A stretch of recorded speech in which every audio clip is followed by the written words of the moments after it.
If you're experiencing issues with changing tempo in FL Studio, follow these steps to resolve the problem.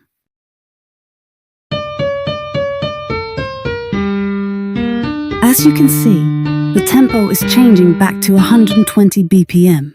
Here is how to fix this. Okay, now right-click on Edit Events